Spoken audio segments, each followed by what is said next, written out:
There's no easy, there's only difficult, but pick your difficult. Men over 40, because I think I see a lot of men in that age struggling mentally and physically. And it's okay. Don't look at it like you've been a bad person. Move on from it. If you're still suffering from any sort of unhappiness, depression, anxiety, and your life is in chaos, it's your fault. But I think everyone is a little bit different. They have their busy schedules. If you don't give your significant other attention, they're not gonna want to be intimate with you. When I hear people complain about that, I challenge them. If you're struggling with intimacy with your wife, let's get you back in the best shape possible. Waking up every day, going to the gym early, being consistent, being disciplined is difficult. Having diabetes, being 50 pounds overweight, having bad health. Both difficult. Pick your difficult.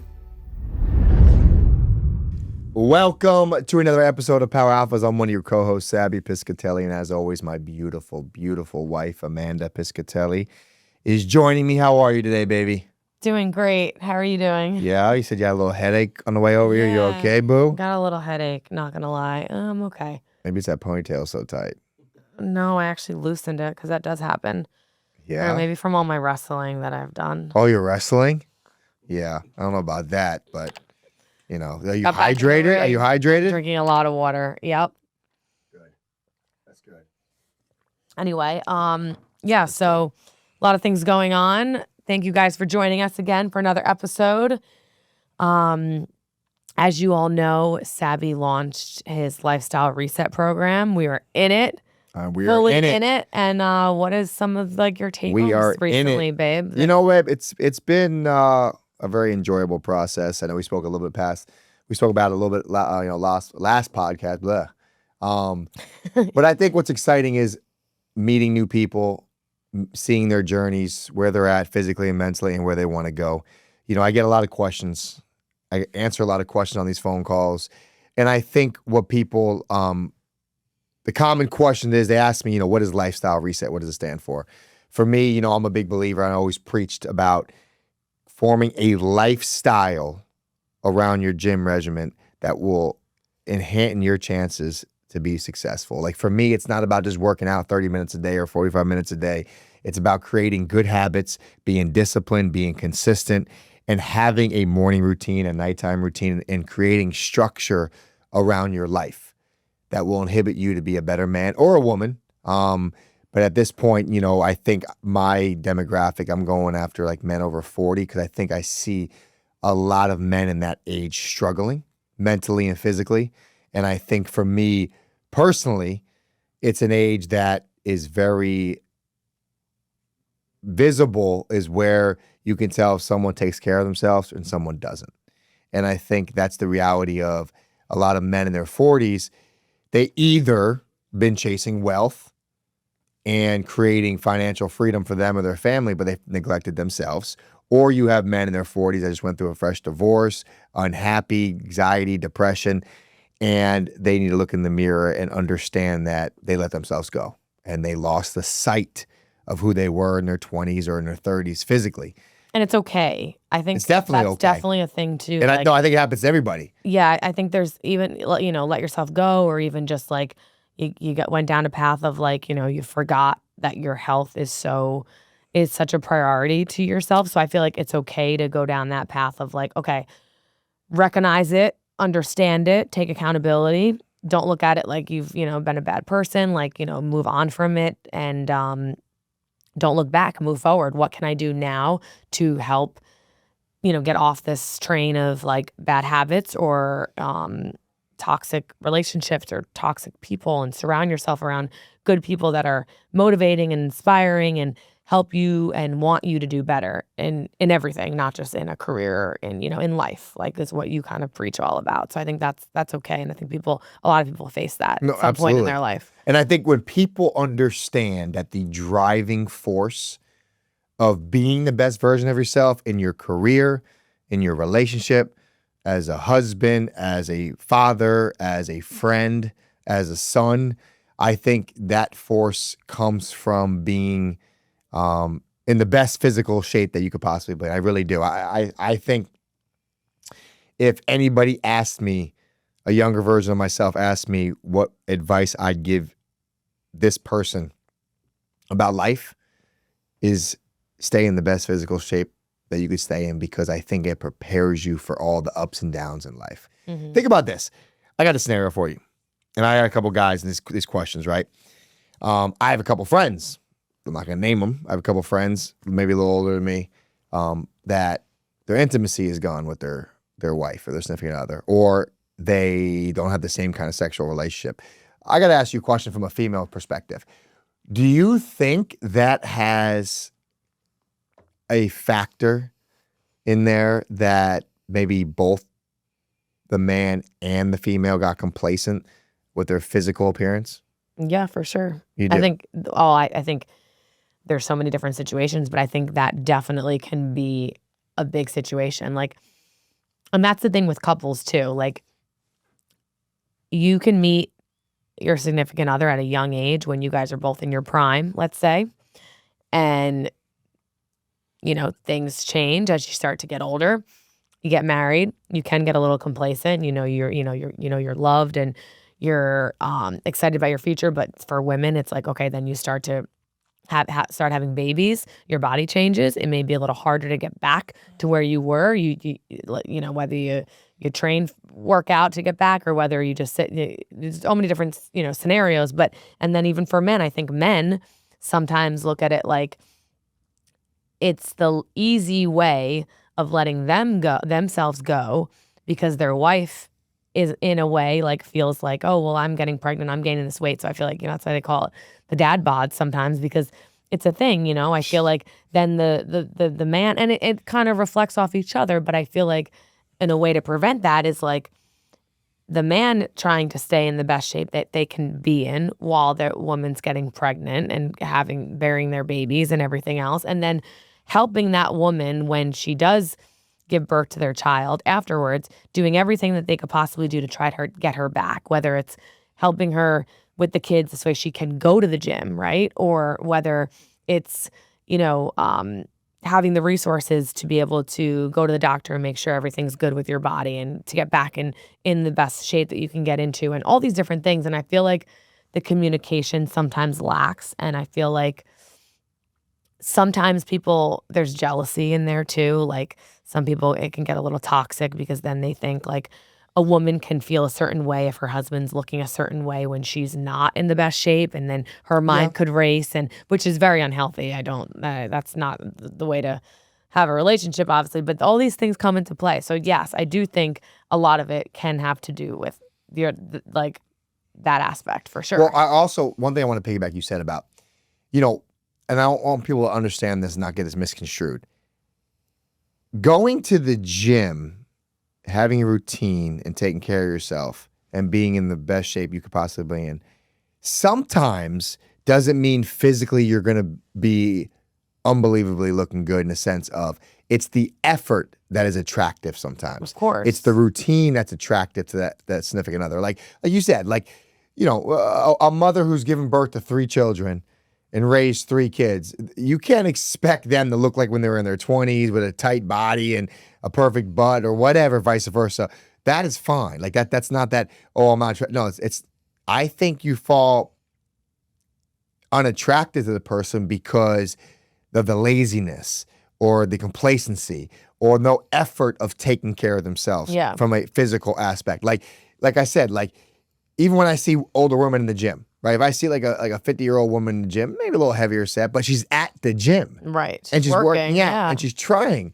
And I love that. And I think her husband, wherever that aspect, like I think they're looking at the same way, is that's attractive, right? For sure. So I don't want people to get misconstrued that I'm trying to preach. Like, oh no, you gotta be, 10% body fat. Yeah. No, to me, everyone's different. Everyone is different for sure, but it's the routine. Has to be feasible. It's the actual, I think as a couple of having the same interests, having the same beliefs for their physical and mental appearance, having the same mindset is what attracts you to them. Yeah. But if one person gets complacent, one person gets out of it, that's how you start to grow apart. And I think that's where the intimacy will grow apart.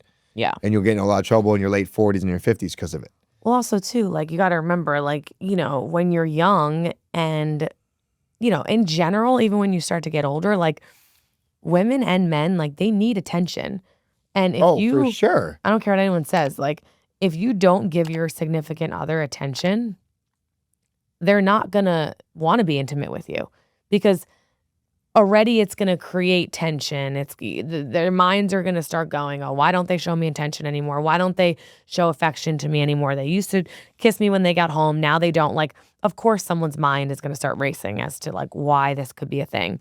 But it might not be because of you. It might be because of them.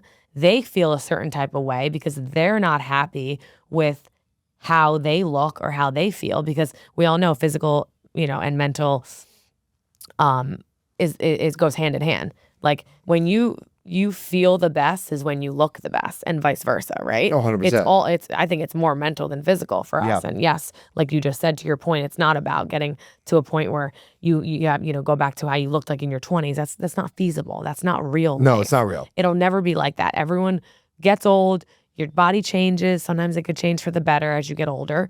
And it's just how life is. But yes, the effort, and of course, like seeing someone that's lazy and doesn't want to do anything, and maybe they used to love to do things, is, of course that's going to be unattractive. Yeah, and like we talked about before, and so guys listening out there, if you're struggling with intimacy with your wife, let's get you back in the best shape possible. Seriously, all bullshit aside. Let's start there and then evaluate after that. But kind of like what you also said too is like, I think for me, when I hear people complain about that, I challenge them to get back to themselves for a little bit. I challenge that person for who they are to be the best version of themselves. And I think that's a part of what Lifestyle Reset represents. It's a part of me preaching the consistency of having a routine, regiment, great habits under an umbrella called lifestyle. So for me, I think that's one thing that could be eliminated from a relationship that you can control. Other things you can't control. There's a lot of things you can't control,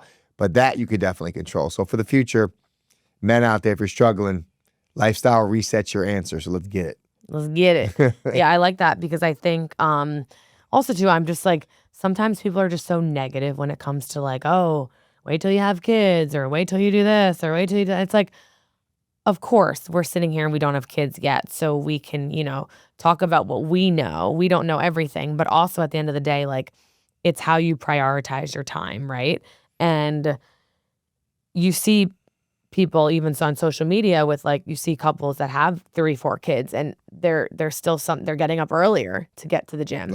They're doing things that they know they can't do, like they can't do what they used to do because now they have 3 or 4 kids to take care of. But it's like they get up an hour earlier before the kids are even awake, ready to get for school, and that's when they work out. Like, that's how you prioritize your time, and I think it's like 0.1% of like the population, Absolutely. whatever they call it. I don't know the exact thing, but I mean that's what the difference is. But to kind of piggyback on that, another saying that I heard that I thought was absolutely made so much sense, and this is so real. Us as a society, you would like to say you want an easy life or an easy path, but there is no easy. I heard something very, very, very intelligent. And the guy said, there's no easy, there's only difficult. But he's like, pick your difficult. And here's an example. Waking up every day, going to the gym early, being consistent, being disciplined is difficult, correct? Mm-hmm. Okay. You know what else is difficult? Having diabetes, being 50 pounds overweight, having bad health. Both difficult, Right. but you got to pick your difficult. I like that. So when people realize in life that there is no easy life, and we always said this before, don't look at anybody else's life and think it's better than yours, right? We're a big believer in that. Love yours. Love yours. But here's the reality. God gives us a choice to pick our difficult. And I think that's what people get misconstrued a little bit is it's difficult both ways, but pick your difficult. And I rather pick the difficult of being disciplined, waking up early, having a routine. Like even today, right? Alarm went off, right? It was 57 degrees in our room. Our windows were wide open. Seriously, our windows were wide open. I was on cloud 9. And my alarm went off at 6 a.m. like it does every Monday through Friday. You didn't get up right away. No, though. I did get up right away. I hit the silence for a second, and I literally was going to make me feel bad because I stayed in coma. And I literally, I'll be honest with you, I wanted to go back to bed so bad, and I clicked it once. Like I think the snooze a little bit, and I laid there for about maybe a minute or two, and I was like, no, I can't break it. And that's I clicked it for she a did. couple She stayed times. for an hour. But what I'm saying is for me, There, you call me out. for me, like I know that sounds so simple, and the beauty of it. Could I slept another hour? Absolutely. Would it affect my day? Absolutely not. Right? Yeah, we had the freedom, but no, it's like a contract I signed, and that's the difficult I picked.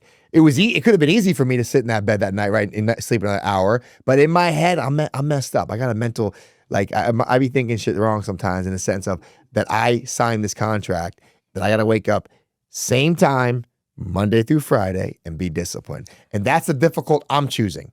Well, right? that's fine, and I think it's great. But yeah, I can also sit here and say that, like, No, I know. sometimes. You don't got to stick up for yourself. No, I get am. it. I'm gonna stick up for myself No. because I think I'm relatable too for other people. I'm obviously, everyone knows me. I train really hard. I work really hard. I do a lot of things, but I'm just sometimes for me, it's like if my body's telling me like, hey, you don't need to get up right now because like another hour isn't gonna hurt you. Like you're good today. Like I just, we know our schedule, whatever, and we have the leisure to do that. And I'm so cozy, and it's like 55 degrees and the windows are open. My little so penny nice, laners though. is like sitting right next to me. And like sometimes I'm just gonna sleep a little bit. And then like I still had a great workout, went to the deli and worked a couple hours, came here, did our podcast. Hey guys, I do all the producing, guys. No. guys, do not let Mandy fool you. Well, that's just how I roll, She though. gets It works up for me. About 45 to 50 minutes after I do, No. because That's too long. she You're knows off. You're her wrong. fresh juice that I make is waiting for her. I'll tell you guys what it is. She does not get up when I get up because, That's right. but ironically, she always gets up when her juice is fresh. Her juice is ready. Her I'll juice. tell him what it And is. she hears the juice machine going because she knows that I am so regiment and I'm so consistent that she knows that I get up at 6 and about 6:35 to 6:45, the juice is making, the machine's going, and then she gets her fresh it's even juice. earlier than that. So if I know he's waking up at 6, I actually have more of a science to this. I set my alarm See? for 6:15. See? Oh, I hear it go Now off wait, sometimes. though. Now wait. So then he gets up, whatever. I know his routine. I know it takes a little while until he gets to the juicer, and then like 6:15 rolls around, and I know I still have more time because I hear the juicer going. So I hit snooze a couple times, and then I'm probably out of the bed. Most of the time. Sometimes, like I said today, I slept a little later, but like 6:30, I'll get up, and then she's very disciplined too. I have my juice waiting for me. waiting for her, exactly. Fresh. Fresh. Give it a little swirl. Yeah. And then we have our coffee. Yep. But listen, everyone's different. And I think, there's not a right or wrong in like, waking up exactly. I know Sabby's big on waking up exactly the same time every day. And that's great. It works for him. For me, I don't need to wake up the exact time. It needs to be in the vicinity of like the right time. And I still get all my stuff done and I still feel accomplished and I still feel great. But everyone's different. Like if structure is very important. I'm not knocking structure. I think structure and routine are very, very important. But I think everyone is a little bit different. And that's why you, let's say, book a call with Sabby and you talk to him about, okay, well, this is my schedule and this is what I need to do. And then you make you structure it around how your day goes because everyone's work schedule is different. Absolutely. The average older 40-year-old, not older, but 40 and older person is most of the time going to have kids, a wife, a lot of the times. And they're into their career. And well into their career, and they have their busy schedules. So everything is going to be different. So I just think it's important in that aspect to like have that, people can have that open mind. I agree. And you do a tremendous job. You're very disciplined, structured, great habits. And I think that's what lifestyle reset really teaches. And that's what people need to understand. I'm not just giving a program. I've talked about this numerous times. They see my videos. They ask me questions. They DM me. Is that I want to help you create a lot of little habits throughout the day that give you big results, right? And I think for me, I'm adamant about that. And as weird as it sounds, you're absolutely right. Like, could I sleep in to 6:30 or 6:45? I just feel discombobulated a little bit it's a little OCD. when I do this. That's I'm a little bit nothing wrong OCD. with it. That's fine. It's fine. That's just who I am, right? It's a little OCD and it's okay. It's for sure. But I'm not saying it to be that OCD. That's fine. Yeah. You don't have to be. But I would have our love quirks for as a man to evaluate your structure, your routine, your discipline. Like I made a video a couple weeks ago, and I truly believe this. If you're still suffering from any sort of unhappiness, depression, anxiety, and your life is in chaos, it's your fault. I really believe that. If you have no structure, if you have no discipline, if you have no good habits, you're inviting those bad negative habits into your life. And for me, I'm just a huge believer in having that structure, in having those good habits throughout the day, and keeping yourself accountable and keeping yourself consistent. And then things are rewarded. Like we have our date night on the weekends, I sleep in.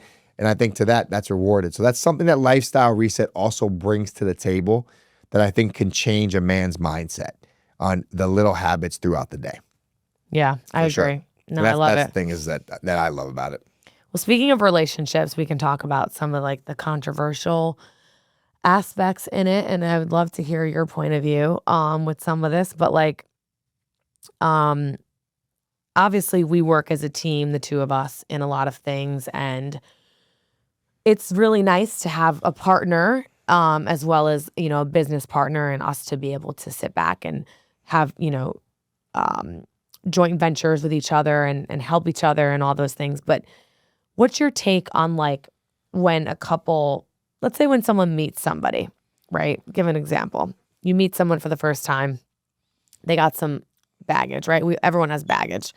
I don't care who you are. You always have a little baggage. Yep.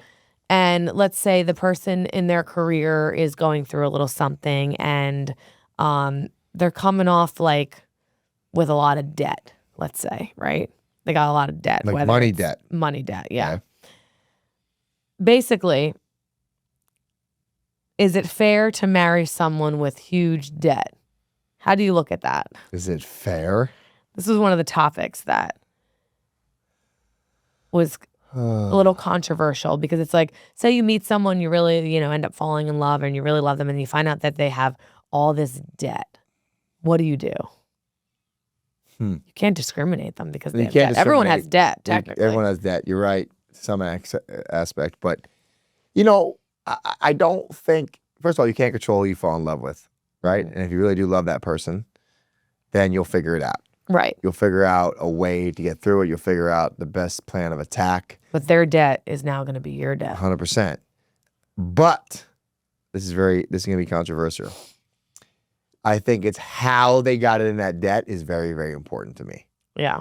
Is how they got into that debt is very, very important. Well, to me. because is it financial literacy problem? Right. Is it not understanding the concept of money problem? Maybe their past relationship, man or woman took all the money. Like you never know. I want to know a lot of the principles of it because for me, that will tell me the type of person they are. Yeah. Going forward, right? Yeah. Like for instance, if somebody has a whole bunch of student debt. Yeah, they went, understandable. 4 years of college and they wanted to be a doctor and they have 4 years of undergrad and they have a whole bunch of college debt. Okay, that's one thing that's bad, but they're really smart. Now they got a great career. Now they got a great job and they're going to be on and moving. But the evaluating why and how much debt they're in and from what situation they're in will tell me a lot about the person. What if they don't tell you and you marry them? No, heck no. And then you don't know that they have all this debt and now they surprise it on you? Your debt. That's messed up, right? That's messed up. Yeah, that's we can all agree that's problems. I think in general, you should be very transparent with someone that you're going to be marrying, considering they should know a little bit about your past. Okay, I thought so. That's problems. And I'll tell you something my grandpa used to tell me. And I didn't know what it meant, obviously when you're growing up. My grandpa used to say two things. He'd say something to me. He goes, Sabby, he goes, you'll be fine in life if you take care of three things. I know what you're going to say. He says, your body, your name, and your money. And your money. Remember that. Take care of those. Think about this for a second. And I'm going to throw this out there for every listener. I want you guys to actually think about this for a second. Let's just stop whatever you're doing and think what I'm about to say. If you take care of your body, your money, and your name, that eliminates 80% of the stress in your life. Think about that. Because stress comes from, I'm not healthy. Stress comes from my financial aspect of bills, worrying about money. What can I pay? How can I pay this because I don't have the money? And your name, when I say your name is your reputation, is who you are, who you stand for, your friendships, like your values, how your people morals. view your morals, your beliefs. So how you treat people. How you treat people. Like So that's another thing. If you actually just sit for a minute and say, okay, my life's a little out of whack right now. Let me kind of reel this thing back in. If you really focus on, taking care of, I say the saying, the 3 F's really. Your family, fitness, and faith. Like that's kind of the similar thing, right? And it's a similar thing. But when I heard my grandpa say it to me, your name, your money. He used to say your name and your money. That's what he said. All that. They said the body, I obviously. think you added the body in. No. I like. He say your body. Oh, he did? But he would say, I like the body. He used to say mainly, he would just say, take care of your name and your money. That's what he tell me. Yeah. Your name and your money. My grandpa would always tell me. His name was Opa. We called him Opa. It was my mom's dad. And I remember when I was 10, 9, 11, 12, he would say that. And I had no idea what he was talking about. Like, what do you mean? What do you mean, your money and your name? But as I get older, dude, you take away 75% of your normal stress or anxiety. Because think about it, for me, when I focus on those little things and reset myself, it puts it all in perspective. So that's the lesson from this podcast. You only get one thing, take care of three things: your name, your money, and your body. And I like that. That's a really good one. It is a good one. I'm telling you. It's really good. But that debt shit, that's for the birds, man. Come on now. It's for the birds. Hey, that's real. You never know. But you know what? Everyone has debt. But you know what, though? I get it. I get it. And like I said earlier, and I mean this, I want to understand why you're in debt. But I'm sorry. Stop trying to, keep up with the Joneses per se and live like you can't live. Stop living out of your means. Stop trying to impress people. Understand the concept of money, because the debt in this country and world is probably astronomically higher than you would think. And I think that creates so much anxiety, stress, and fighting in relationships.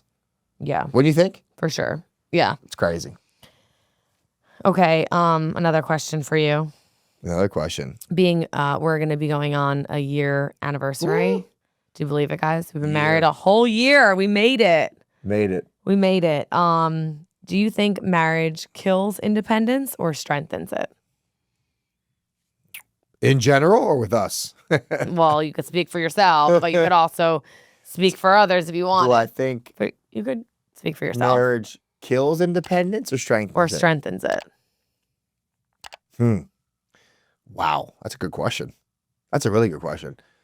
I think it's perspective. Obviously. I think it's definitely perspective. It's how you look view it and how you treat your marriage is how you is. But I personally think it strengthens it, because I think when you're in a healthy relationship where you both are in love and your needs are met and you take care of each other and you're selfless and you're putting the other person first at times, but also making sure that you're taking care of yourself and vice versa, to be the best version of yourself for your significant other. I think it only strengthens it, because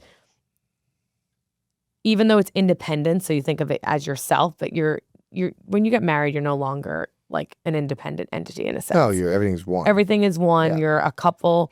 You then have children, which you guys are still, equally, which I think is a big topic of like the mother and father should be equally respected the same. There should be no thing of like, oh, this one holds more power than this one, because then the kids don't respect them and all those things. So I feel like you're equally the same in that aspect. And I think, like your mom always says, you guys are the trunk of the tree. You're technically it should strengthen it. I think, again, perspective, independence. I think it changes the definition of independence for that individual person, in a sense of, you're right. You're not really independent like by yourself anymore. Like, you're dependent on your wife or your husband as one. Mm-hmm. And I think it's a little different for a male and a female. And I don't mean this so disrespectful, but like... Oh, let's hear it. No, if you think a man, right,